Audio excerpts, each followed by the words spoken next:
Uniforms folded, flag hangs on the wall. Traded steel and thunder for silence in the hall. The mission's over, the deployment's done, they said. But the war inside my head, it hasn't left its stain.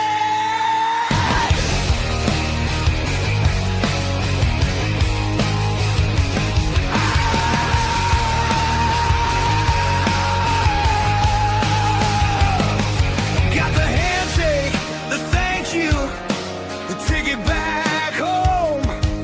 Now I'm standing on the sidewalk, feeling utterly alone. This freedom is a cage that I can't seem to break. Every single morning it's a future I might forsake. Lost the rhythm, lost the drive, the structure disappeared. The invisible wounds are the ones that I truly feared.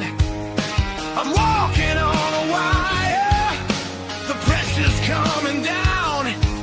Is there anyone listening in this lonely town? Full speed ahead after battle.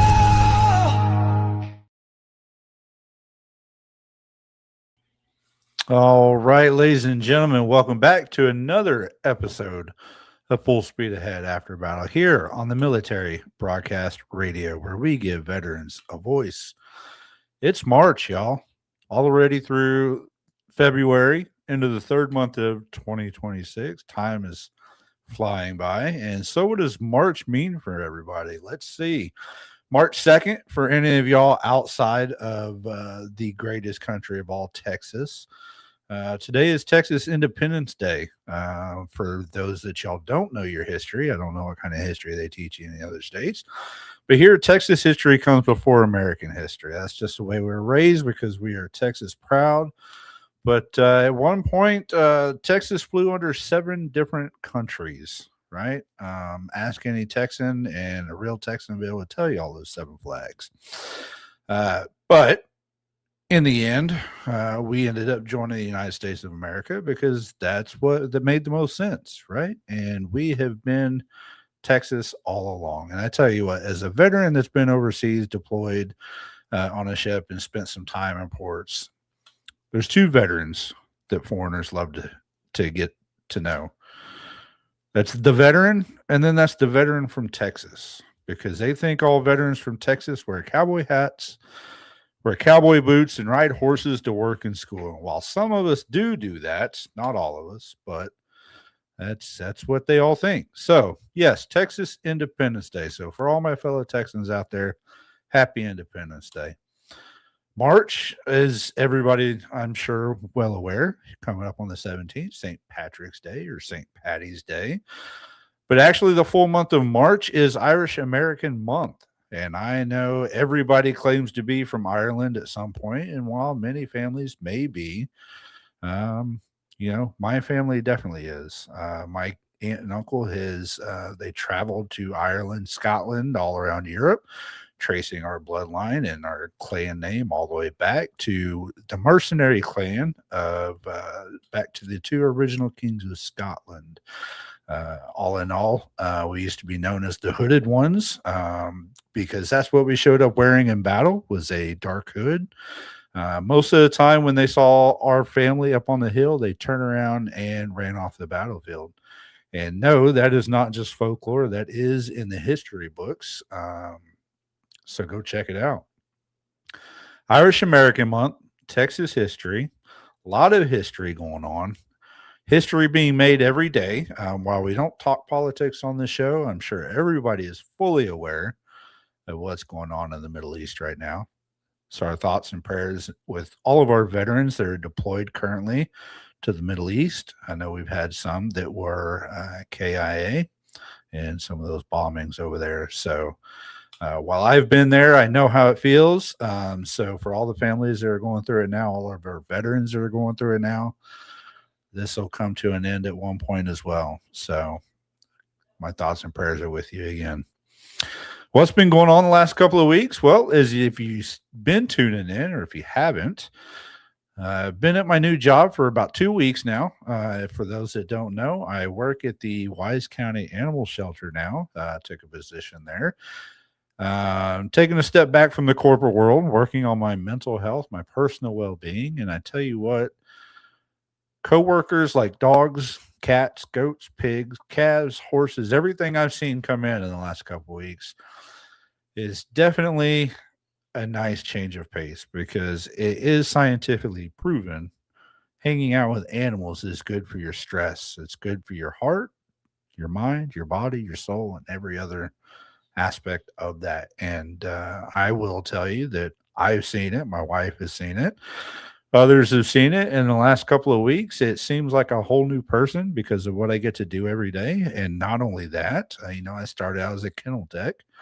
That's what I was hired on to do. And basically, it's cleaning out kennels and walking dogs and taking care of whatever livestock comes to hand. But because of my history, because of what I've done, my knowledge, I was moved into the volunteer manager position there at the animal shelter, creating a volunteer program from the ground up for our citizens, residents here in Wise County. But guess what that means?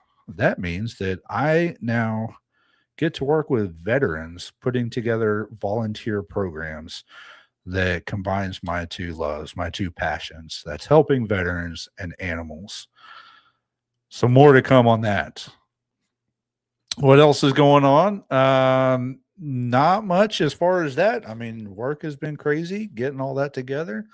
A lot going on in the world today. For those, I haven't given an update on my father in a couple of weeks. He's been going through a lot of that. If you've been keeping up, or if you're not, my father, who is a veteran as well, recently, a few months ago, diagnosed with stage 2 non-Hodgkin's lymphoma. He's been going through chemo and everything else. He's doing better. Tests are showing that it's disappearing. Some of the blood work still has traces, but things are working. Things are getting better. So much so that they're not scheduling his follow-up chemo for another few months. So that means that the cancer is going away. He's getting better, sounding better. And for anybody that's ever had to deal with cancer or family members that deal with cancer, you know how big of a deal that is. So for everybody that's checking in on him, I appreciate it. He appreciates it. Thank you. So our guest tonight, first time on this show, we've had a returning guest. Apparently she didn't get enough of my attitude and my back talk the last time around. She said, hey, let's do this again. She's got more information coming up that she wants to get out in the world, but we'll let her do a little recap. But Rita is a county VSO, veteran service officer, and we were just talking about that. For veterans out there, if you're looking to get into, your VA benefits, your disability, any of those kind of benefits, reach out to your local county VSO. I know the one I work with has helped me out tremendously over the last few months, helping me increase my disability from 90% to 100% PNT. And I'm sure Rita is going to fill us in on what that means, because when you get that 100% PNT, that is a game changer when you're talking about paychecks and access to base and family insurance and all the stuff that comes along with 100% PNT. We'll get into that. But I was absolutely happy when Rita reached out and said, hey, can we do this again? I said, absolutely. We're going to talk about some more stuff that she's going to be doing, that she's got coming up. And we're going to talk all things veterans. That we'll give you the inside track on what the VSO says to do, how she's going about doing it, and what she's got planned for her future. So with that, we're going to bring on this week's interview of the week. The interview of the week is brought to you by Jersey Mike's, a sub above. Rita, welcome back to the show. Thank you for having me again. I'm glad we got to connect. Absolutely. I was happy when you reached out. I'm like, man, this is the first person that says, hey, I want to come back and do this again. Oh So yeah, must have we had a left a good good impression on you. we had a good time, and we had good things we had to get out there. People still don't know that VSOs exist, and I'm like, one day every veteran Hmm. will know one way or the other. Absolutely. And I push that. I know, there's some VSOs that just kind of do it for, it's a job. And there's some VSOs that do it for the veteran. And, when you have like you, it's a passion of yours and I know it. And so there's people like you that are making changes in lives and families at that. So I would say let's recap, but we talked all things VSO last time. But how about you tell us what's been going on, in the VSO world since then? Oh yeah, we've stayed busier. I've been trying to get as much word as out there as I can. So I've been trying to get on these different podcasts, Hmm. um, just explain to people how important we are, what we do. And then once they understand that they're really eligible for things, it kind of changes their tunes, because a lot of times they think that Hmm. we are at the VA, we work for the VA. And I'm like, no, our job is to fight and Yep. navigate the VA for you.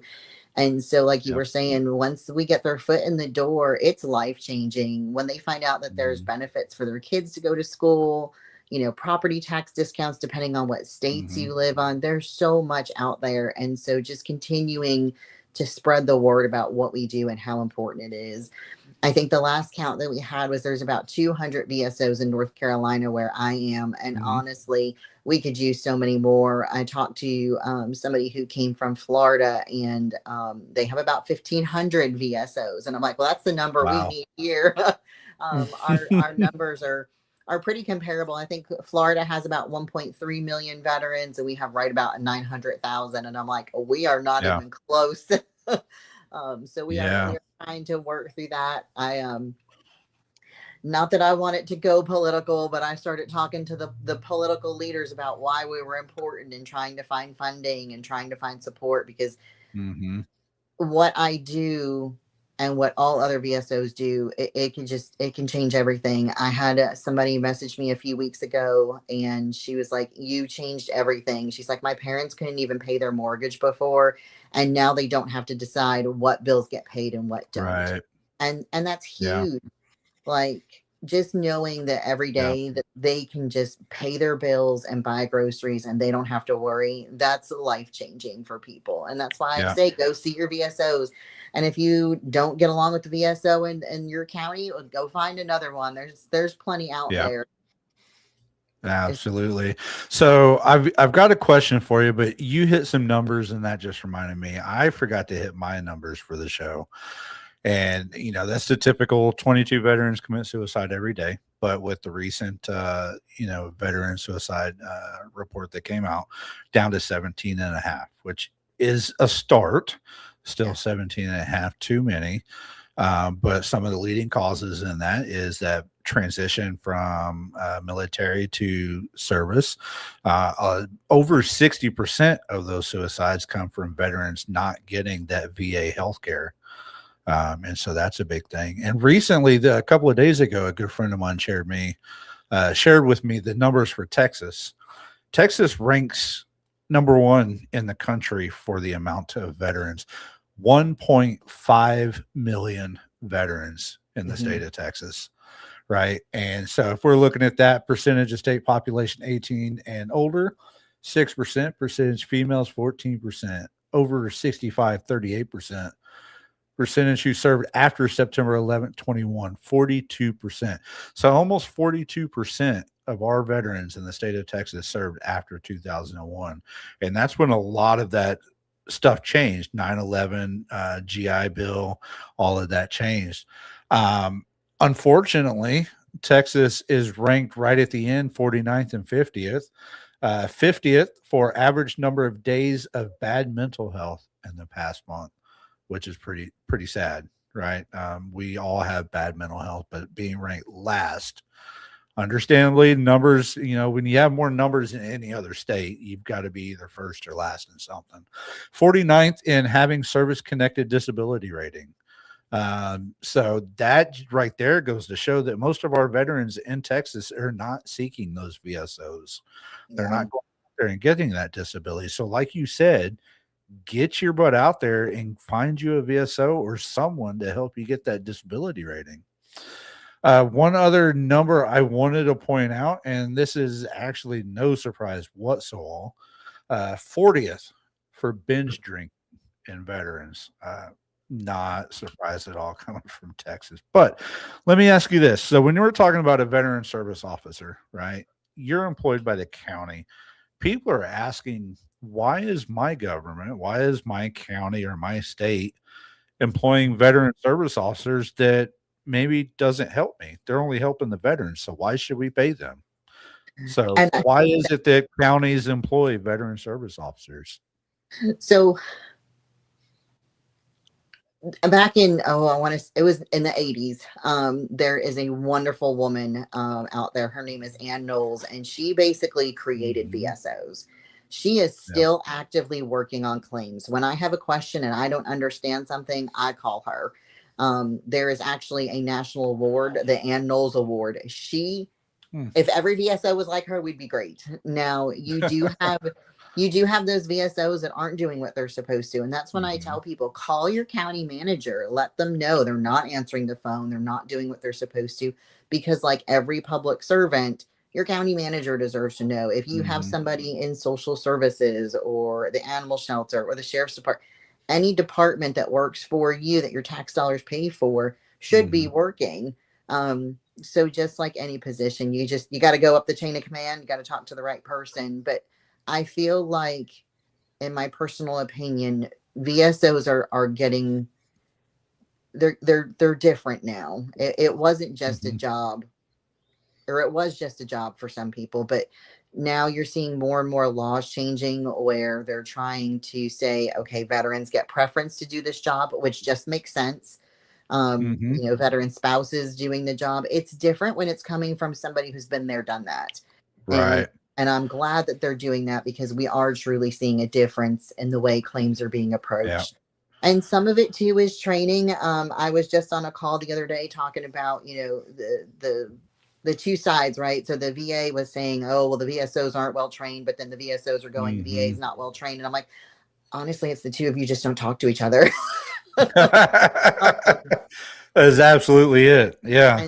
And one of the things I'm working on, the end of March, I've actually got a leadership summit coming together here in North Carolina, bringing all of our resources, the VA, the VSOs, everybody I can into the room to see what the disconnect is. Because I feel like once we figure out what it is, and I think a big part of it is communication, like we can fix that.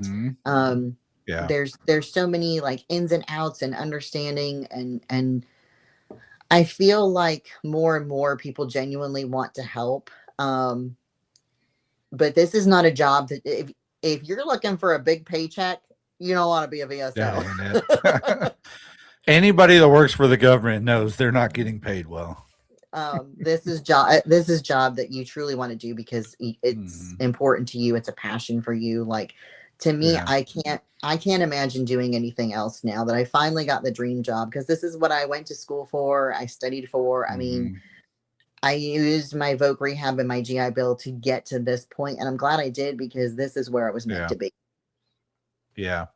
So I don't want to get too deep into the politics, but I do. It is very, relative to what we're talking about. And recently, our legislature for the VFW went and testified before Congress, and one of those congressmen said, and it's not a direct quote, but paraphrasing, that our VSOs are telling our veterans how to lie to get those disability ratings. You're not doing that, right? No, I don't tell I'm very clear. I tell my veterans, do not lie, because they will find out. But when you go in, you need the biggest thing I have to tell my veterans is to be honest about how bad it is. Because a lot of times my veterans are like, no, I'm fine. And I'm like, dude, you just sat at my desk crying for an hour. You are not fine. And I don't say that to discourage them. I say that because they need to realize, like, they've been trying to keep it together and they're not. Now, one of the parts of our job is to make sure that they understand what they're walking into. Because Right. I'll tell my veterans, when you go in, think about how you feel on your worst day, because when you Yep. go in on that day, you might feel pretty good. But if Hmm. you go and walk up a flight of stairs tomorrow, what kind of shape are you going to be in? So Right. I just let them know, like, you need to do the best things for you. And then one thing I Yep. tell my veterans every time, they're always like, well, I'm going for a blood pressure exam. And I'm like, you still need to take your medication. I'm like, if you get Yeah. aggravated on the drive out there, like, that's outside my power, but like, don't stop your medicine. But Yeah. I tell them to bring your medication with you, because one thing veterans don't realize is even Hmm. 0% gets your foot in the door. And that's all we Yeah. need to build from there. Yeah. So, we talked about the percentages and getting raised up and everything. So let's talk about a little bit um the benefits of finally getting that magic number of 100%. What doors does that open, not just for the veteran, but for the families as well? Oh yeah. I mean, the first thing is creating financial stability. Once you're at Hmm. 100%, like, I don't want to say everybody, but the average person gets to a point where that creates this financial stability they didn't have before. Hmm. It also opens up something called Champ VA, so that Hmm. their kids, their spouse has access to that. That's right. It's a supplemental health care. I never tell Yep. veterans, oh, get rid of what you have at work. Yeah. Um, like, but Right. it's a supplemental health care that helps with, co-pays, deductibles, Hmm. those kind of things. And it doesn't cost you anything. So if it doesn't cost you anything, definitely use Right. it. It also opens up Chapter 35 for your kids and your spouse. So if they want to go to Hmm. school, it will help pay for them to go to school every month. Now, one thing I've Hmm. recommended, and I've been very fortunate, thankfully, my veterans and their kids have listened to me when they come in my office, is I always say, you can use this for trade school. Because a lot of people automatically go, I got to go to college. No, you can go to Yeah. trade school. Yep. Like my smart husband did, because I can tell you, with a master's degree versus his 18 months of trade school, I don't make more money than he does. um, and Yeah. thankfully I And didn't.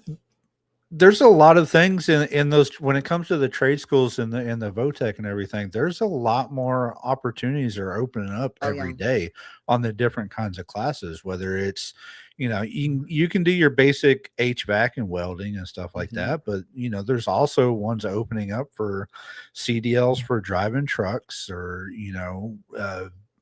just so many different things that are opening up that, yeah, veterans aren't aware that it does not have to be that 4-year school program. Oh yeah. I have a friend that she went and took sewing classes, and now she Mhm. works at a bridal store, and she's making like $40 an hour hemming wedding dresses, Yeah. and I'm like, I wish I had learned to sew.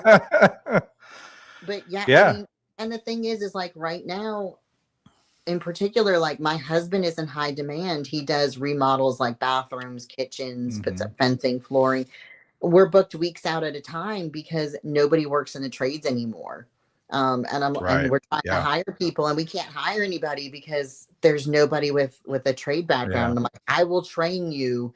Just you got to be willing to work. Yeah. That's another problem, is it seems like it's with everything changing these days that people just don't want to do that manual labor type stuff anymore. And unfortunately, we still need that. It's in high Yeah, demand that we need that stuff, and people aren't doing it because they think, well, I can't afford to do the schooling or the um, whatever it is to get to it. But yeah, absolutely. They need to check in that as well. But also, another thing that the 100% opens up is some veterans, they have to have their spouses or a caretaker take care of them mhm. so many times, whether it's drive them to the VA appointments or simple things with getting dressed or whatnot. But that opens them up to that caretaker.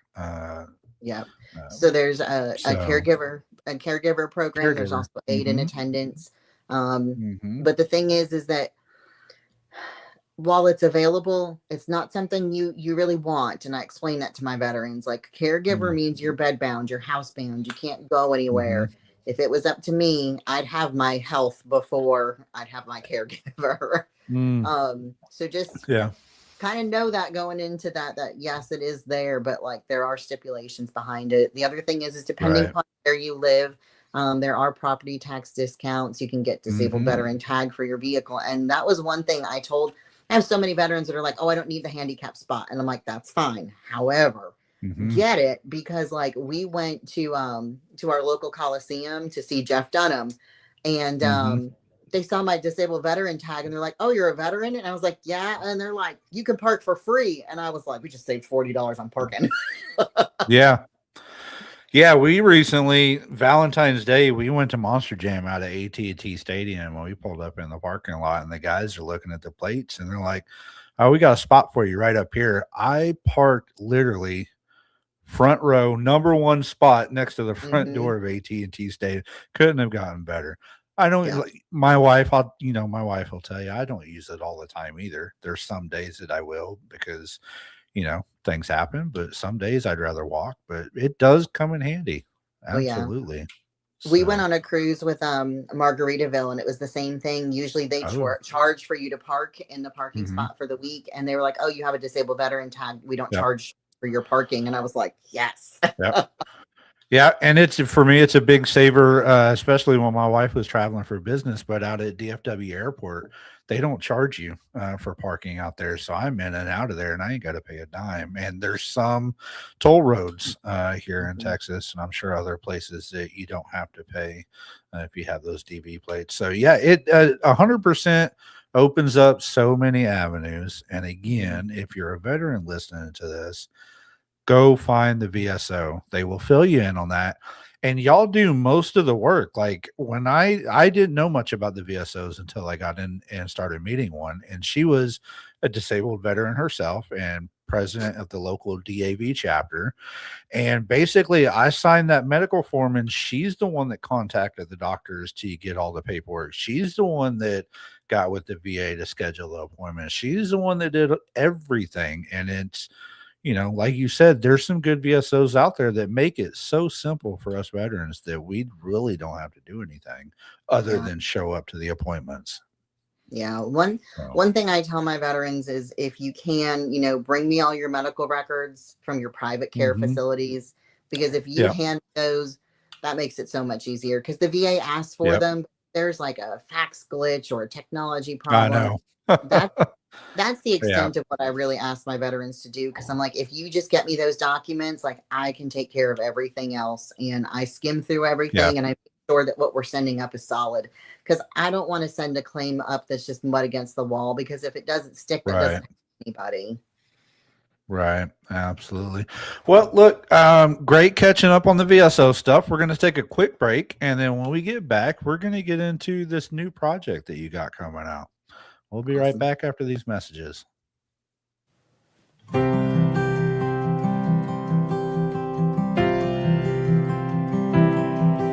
Been home about 6 months now, and I still have my doubts. Well, I'm not sure how I got here or how I'm gonna get out. Well, my mama says I look the same as I did before I left.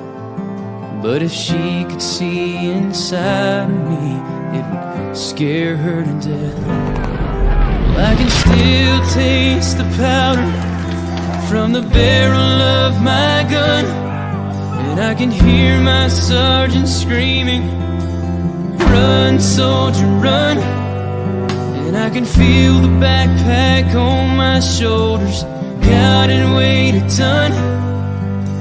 And I see death in every single thought. Well, they taught me how to put that uniform on. I just can't get it off.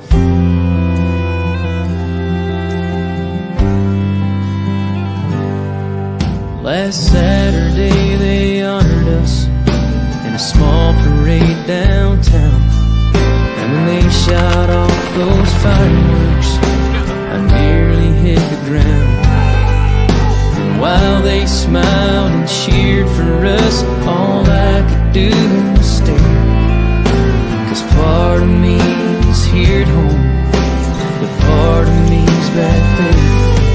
Well, I can still taste the powder from the barrel of my gun, and I can hear soldier, run. And I can feel the backpack on my shoulders, got it weighed a ton. And I see death in every single thought. They taught me how to put that uniform on. I just can't get it on. Yeah, there's no end in sight. 'Cause even though I'm home now, I'm still fighting for my life. Well, I can still taste the powder from the barrel of my gun, and I can hear my sergeant screaming, run, soldier, run. And I can feel the backpack on my shoulders, got it weighed a ton. And I see death in every single thought. Well, they taught me how to put that uniform on. I just can't get it all.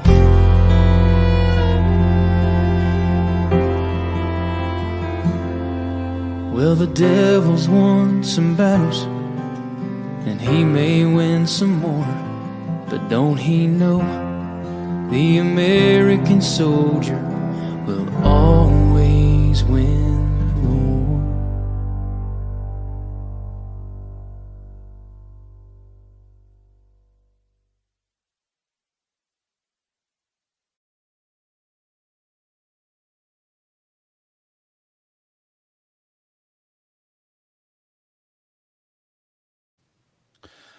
All right, welcome back, y'all, to Full Speed Ahead After Battle here on the Military Broadcast Radio. My guest tonight, Rita Honeycutt, VSO out of North Carolina. Got that discussion out of the way. But you've been working on a major project over the last year that I know you're very excited about.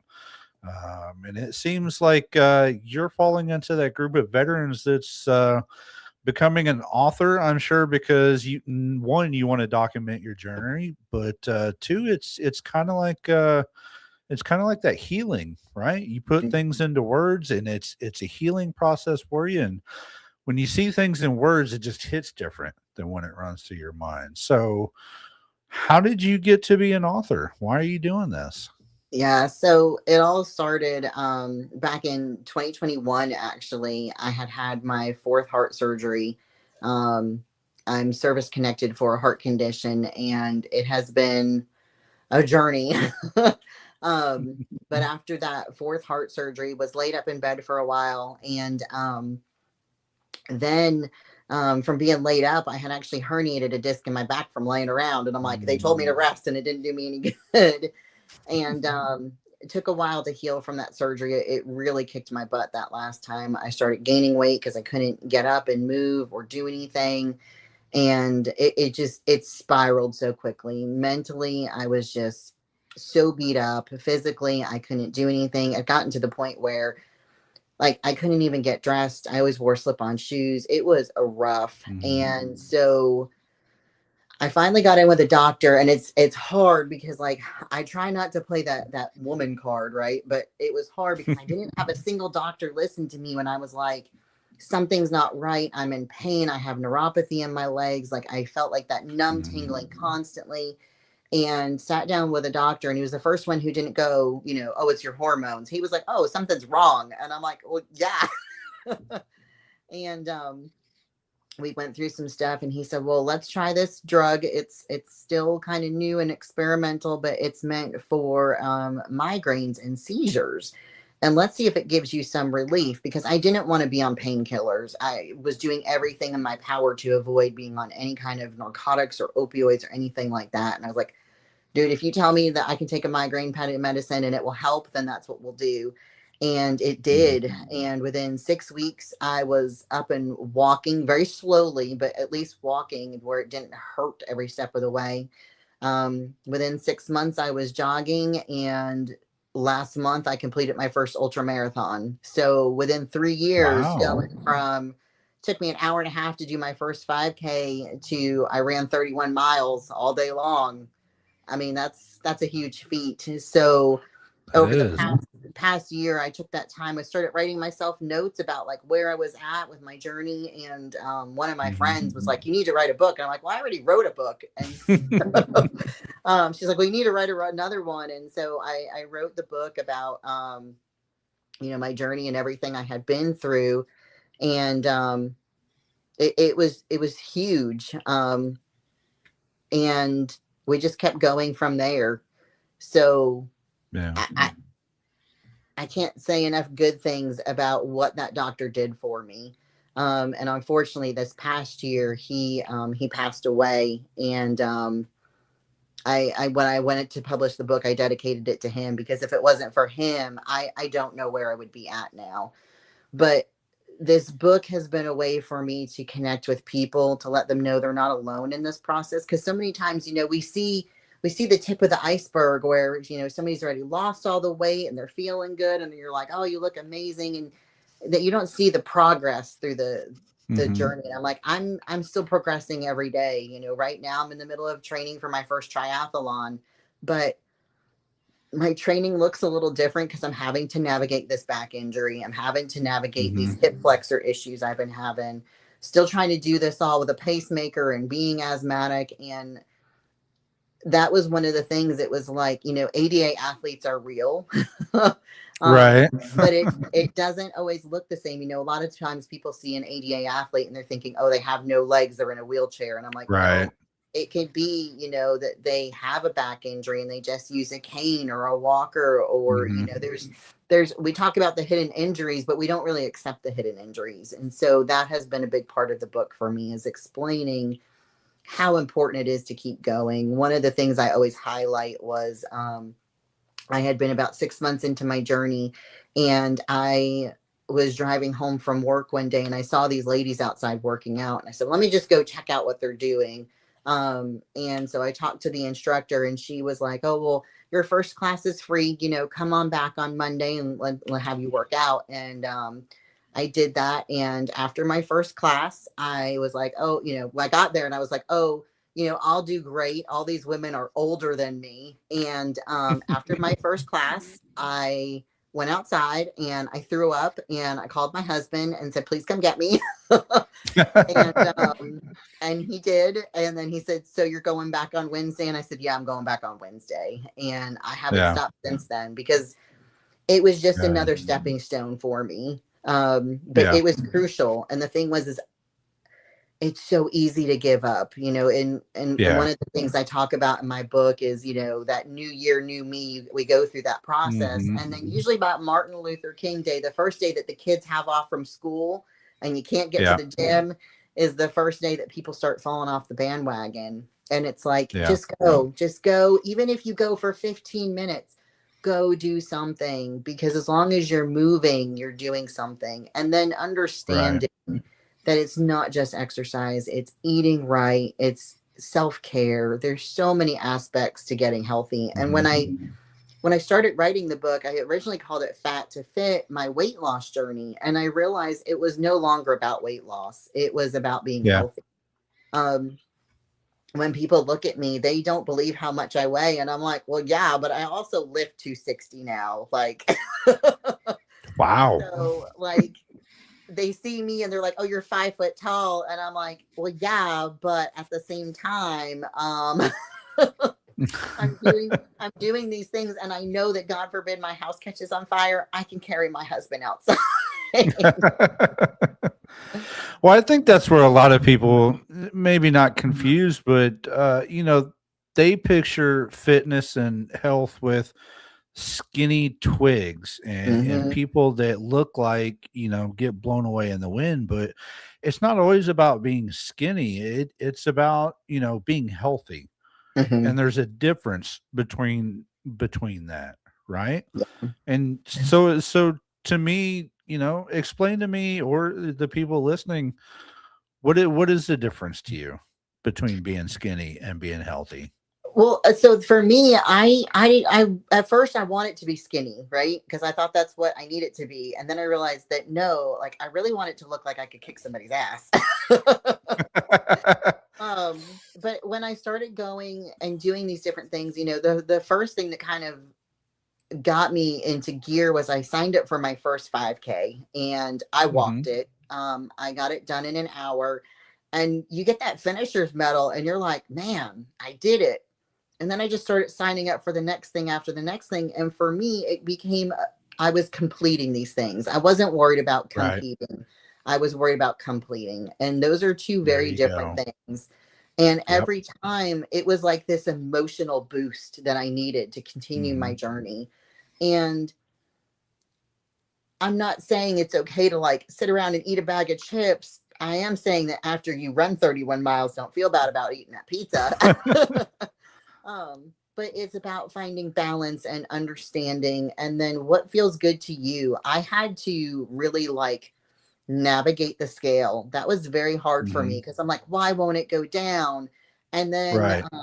my pants started to not fit in a good way. And so I Hmm. kept the pants that I started with. I still have them because I'm like, I want to get one more size down. Um, Yeah. and then I'm gonna take the picture, the one that you see on like Weight Watchers and stuff. Right. um, but it was so important to me. How did my clothes fit? How did I feel? Hmm. Just getting those first few pounds off was huge.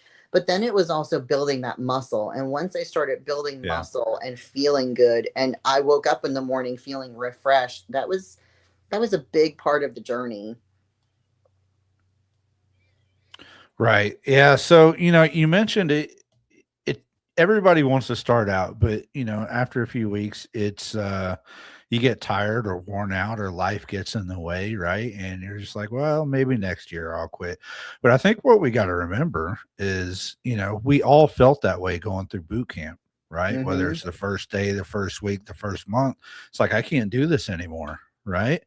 But then you're making friends, the people, that you're serving with, that you're fighting left and right with, and you realize it's not just you in the battle, it's your teammates, it's your people you're working with, and like you've got your husband there, and it's all about that network. So you've got to surround yourself with the people that are trying to achieve the same goals that you are. So you don't have to go on that weight loss journey yourself or whatever journey it is that you're looking for. You just got to surround yourself with people that are on that same path. And Oh yeah. and just like we always say, you don't have to do this alone, right? You're not in this by yourself. But I got your book up here, Fat to Fit. Mm-hmm. Y'all can find it on Amazon. I put the link in the comments as well, so be sure to check that out.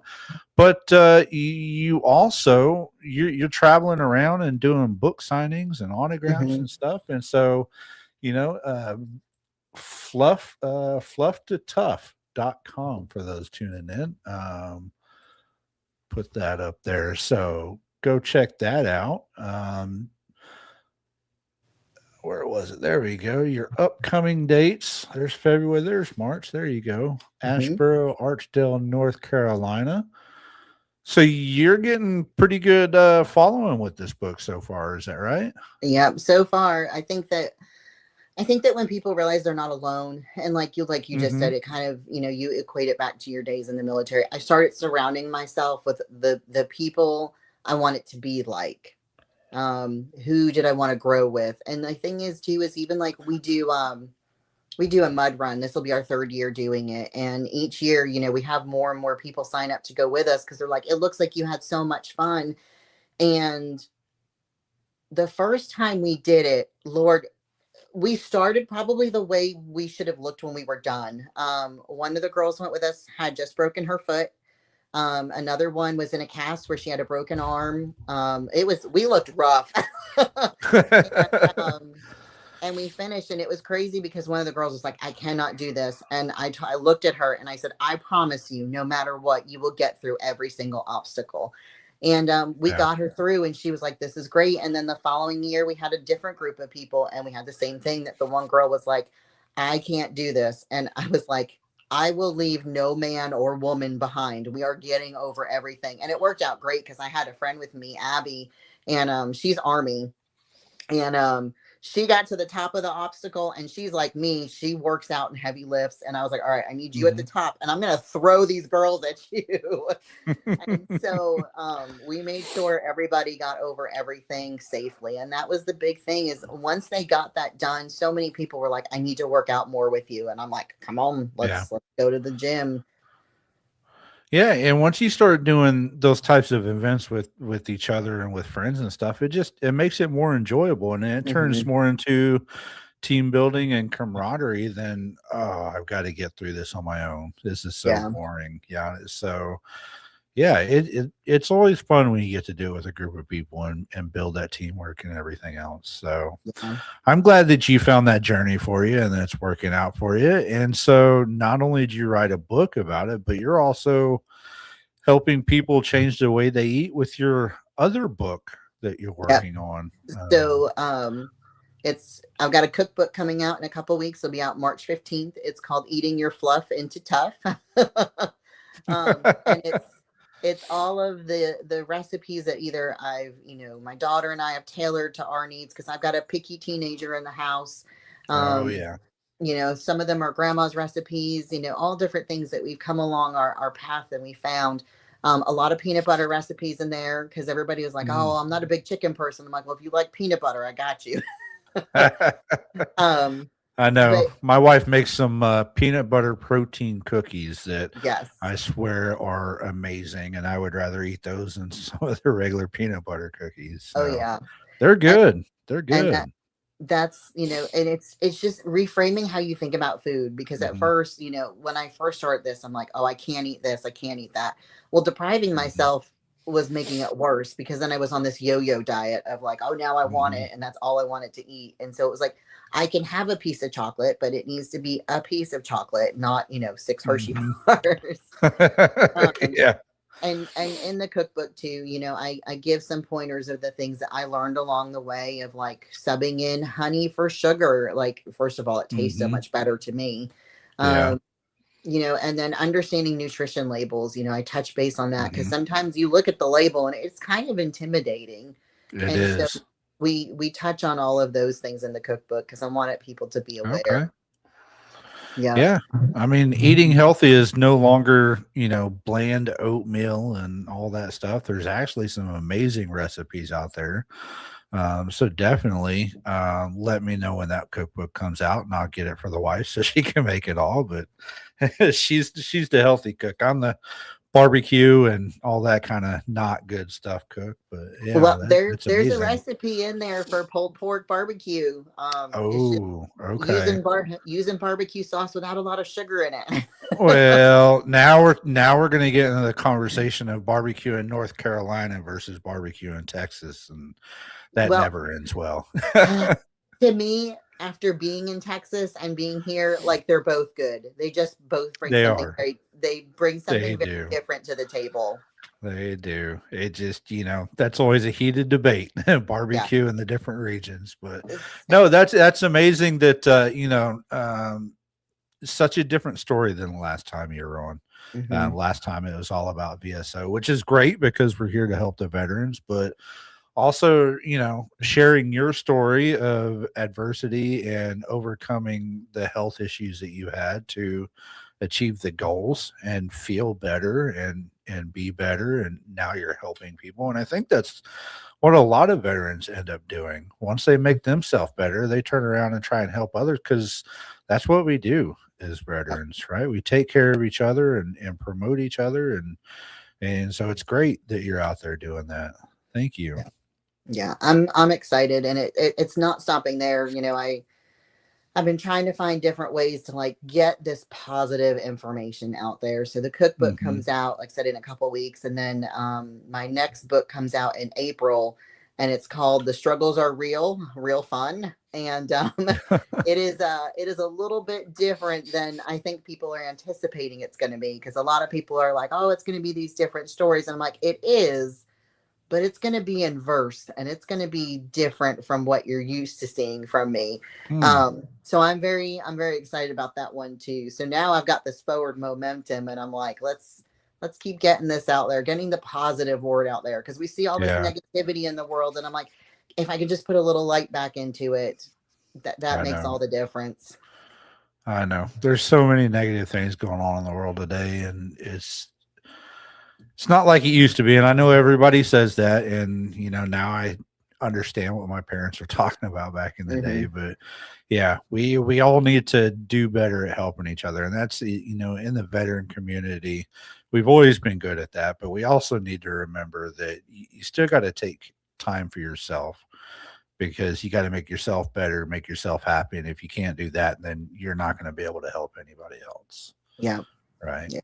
But, and that's why I keep promoting the self-care. Like for me, my gym time is my self-care. And it's funny because right. one of my friends was like, between, your full-time job, and I'm active in my American Legion, and I'm active with the Thrive community here in North Carolina, like all these different things.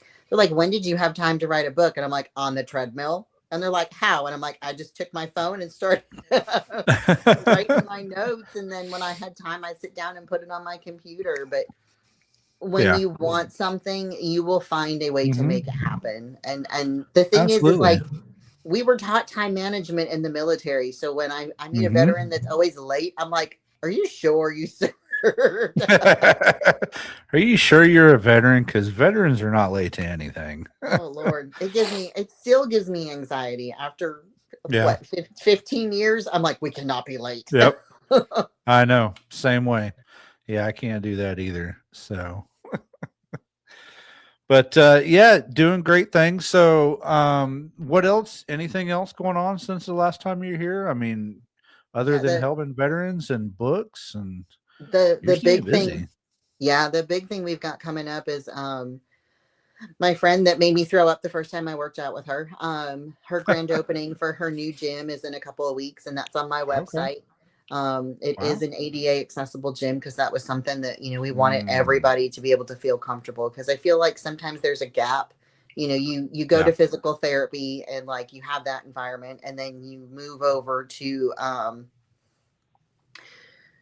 trying to work out at like places like Planet Fitness and Gold's and all these other places, but they're not really equipped for people that might have some accessibility issues. So I love that this gym is open to everybody. She just had her first amputee patient start on with the gym, and she's been loving it already, because for her, she's like, this is the first place I've been able to work out, and like I can work out in a group environment. And like, I don't have to feel like everybody's waiting on me. Like we're all doing the version of what we can do. So I love that it's a different style, and it's great because it'll only be the second one in North Carolina. We have one in Charlotte, and this will be the second one here in the Piedmont. And that's just huge. And I think the more and more that people understand, the more and more it will grow, because, you, like I said, you see and you think, okay, well, they have like the Paralympics, and it's like, it's not the same. It's this is open for everybody, and that has been huge. The other nice thing is we try and do a lot of like peer support stuff. I know you had Maddie on back at the beginning when you started the show. Working with Maddie to do peer support stuff. Like I love her recreational therapy. And I'm hoping, now that my schedule is changing a little bit, I'm going to start doing classes with her, because I have no problem sitting there. If you tell me I can paint this pretty picture and I can have an hour off, like I'm good. But all of those things have been crucial parts of my physical journey, of taking the time to like sit and do something I enjoy, has been just as important as the running, and all of it. All of it helps. Yeah, absolutely. So, you got to take time for yourself and find the things that you enjoy, and take that time for you. So it's definitely, you got to refill your own cup. Yeah. I know sometimes it's hard. Like when people are like, you're a mom and you homeschool your daughter and you're doing your husband's bookwork for his business. And I'm like, yes, but every night I sit there and I watch Josh Gates on Expedition Unknown. So that's my time. There you go. Even if it's 15 minutes, that's all it takes sometimes to just recenter the body. And those are things too I actually talked about in the cookbook, is that it was like, take the time to just recenter yourself before bed. Take a shower. It doesn't matter if it's a 5-minute shower or a 20-minute shower. Take a shower and get your head back in the game so you're ready to conquer the next day. Yeah, it doesn't have to be some extravagant 30-minute yoga workout or anything like that. It's have a cup of tea or sit on the front porch with your dog or something. Just Hmm. relax, come back together, decompress for a few minutes, and then move on. If you're Yep. in the office and you're working in the office, get up and take a walk around the office building for a minute. Oh It, yeah. it doesn't have to be elaborate. Just something simple. But look, we're coming up on the end of the hour, the second hour for you. And I don't know if we did this last time, but I'm going to run you through the 2-minute drill that I do with all my guests these days. And I'm going to give you 2 minutes to open up and speak into the world what you wish to share or put out or feel to everybody that's out there listening. So the floor is yours. Oh Lord, there's so many feelings right now. I I try and like just keep preaching the message of hope. Like that has been such a crucial part of what I've been doing is like it's so easy to lose hope, when you lose a job or you lose a relationship or you're not in great shape or you're not ready for that beach body for the summer. Like it is Mhm. okay and it's going to get better. And I'm seeing it more and more. I think this was the first year that I had read the statistics where Americans level of obesity was coming down. And I'm like, it's because Mm. people are getting out there and Yep. food choices are getting easier. Like all these different things are getting easier. And to my veterans in particular, like I understand I to a point, I can't understand you individually, but I understand the scenario where it's like I'm not in the military. What am I supposed to do with myself? My body is not the same that it used to be. My service time was cut very short and it broke my heart. And this was my being a VSO has been my new way to serve. Because Hmm. then I can support all of my veterans and just keep on moving. I know that there are those days like today. I got done with the stuff I had to do, and I sent my husband a message, and I said, I'm going to take a nap.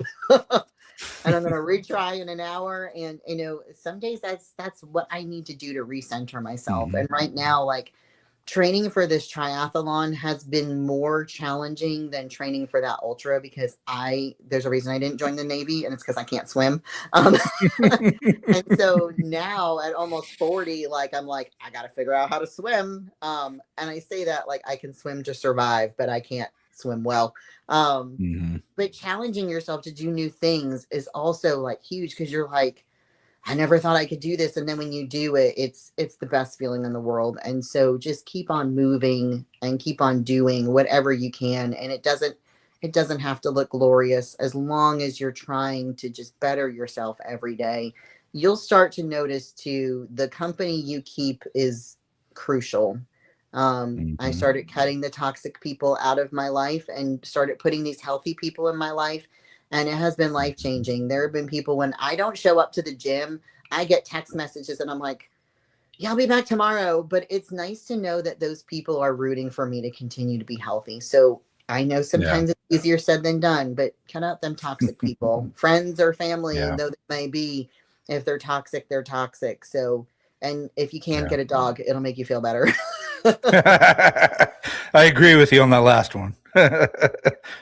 Dogs always make everything better. Oh, But yeah. Rita, I appreciate you coming on the show again. You're more than welcome here anytime. You're doing amazing work.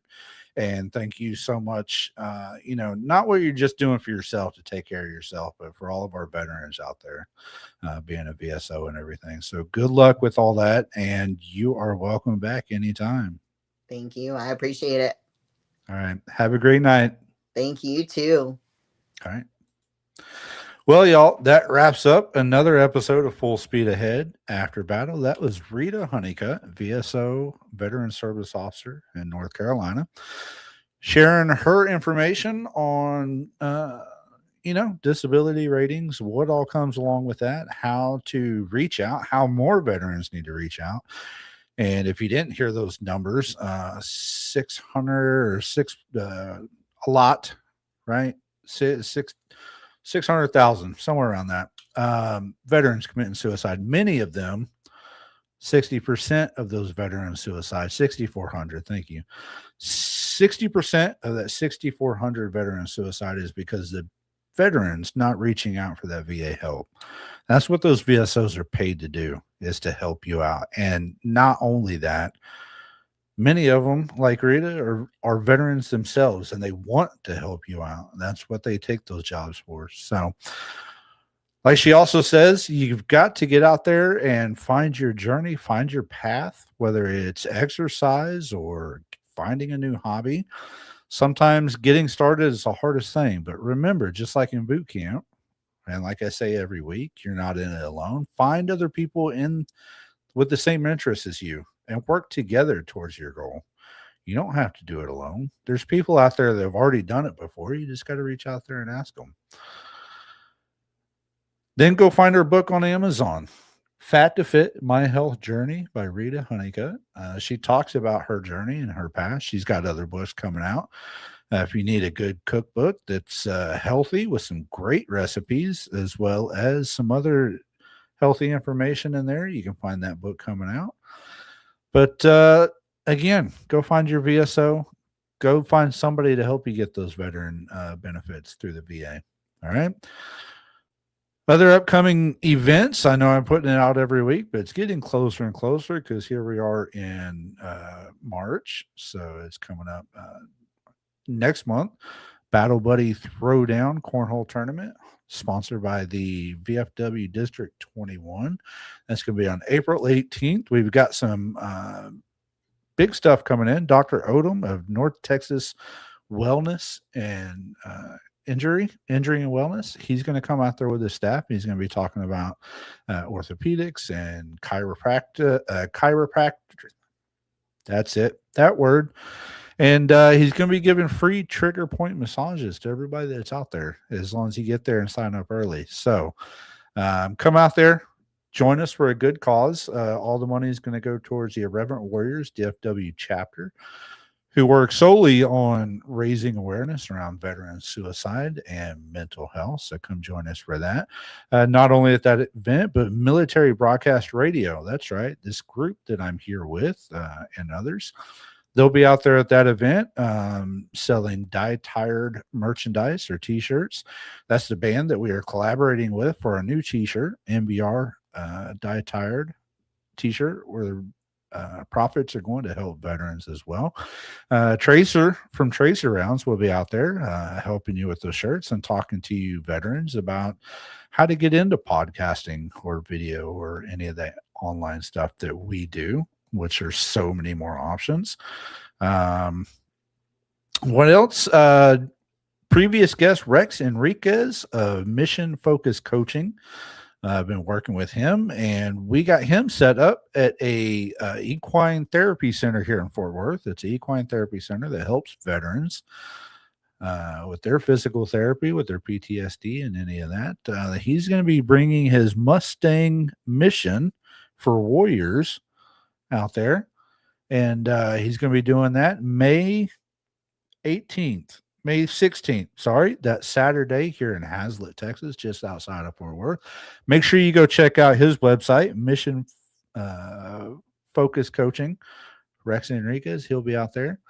And for that, we got our next guest coming up next week. We're rolling through March. Big things are happening, so stay tuned. If you're just now tuning in, I am your veteran mental health coach here on Full Speed Ahead After Battle, where we help our veterans with their transition from service to civilian, along with how to help with veteran suicide, the intervention, prevention, postvention, all the ventions around it, helping the families as well, mental health. And as I tell you every week, don't forget, no matter what you're going through, things will get better. And you're not in this alone. So just like we said in boot camp and on the ship and in battle, you're not fighting this battle alone. There are those out there, whether it's Rita, whether it's myself, whether it's anybody else. As long as you're asking for help, that's all you got to do. So if you need help, reach out. If not, reach out to those that you think they're doing. It's not always the sad ones. Reach out to the happy ones too. Sometimes they're the ones that are wearing that mask and hiding it the most. So be sure to tune in next week reach out if you need help. We're all here for you. You're not in this battle alone. Dismissed. Life is like a duck. Tough times don't last, but tough people do. Here at Military Broadcast Radio, we're teaming up with our friends at Die Tired, the veteran-friendly music band spreading strength, resilience, and mental health awareness one shirt at a time. And check this out. Their brand new shirts feature broadcast beaker right on the breast pocket. A reminder that you can weather the storm, and you're never alone. Shirts are only $25, and proceeds support giving veterans a voice. MBR's mission to teach veterans how to podcast and videocast. Because when our vets are talking, they're not overthinking. They're not second-guessing. Together, we stop the 22 stigma. Grab your shirt today at mbradio.us and hit the shop. Or go directly to toramerch.printavo.com/merch/dietiredband. That's toramerch.printavo.com/merch/dietiredband. Suit up, stand strong. Remember, we're unduckable together. You're built tougher than the storm. Ladies and gentlemen, thank you for tuning in to Military Broadcast Radio. As we wrap up today's show, we want to remind you that the podcast of today's episode will be available right after we go off the air. So if you missed any part of the show or want to listen again, be sure to check it out. And remember, we're here to support and honor our veterans. Your stories and experiences matter, and we are committed to giving you a platform to share them. That's right. We're here to give our veterans a voice. So don't forget to catch the podcast and stay connected with us. Giving our veterans a voice.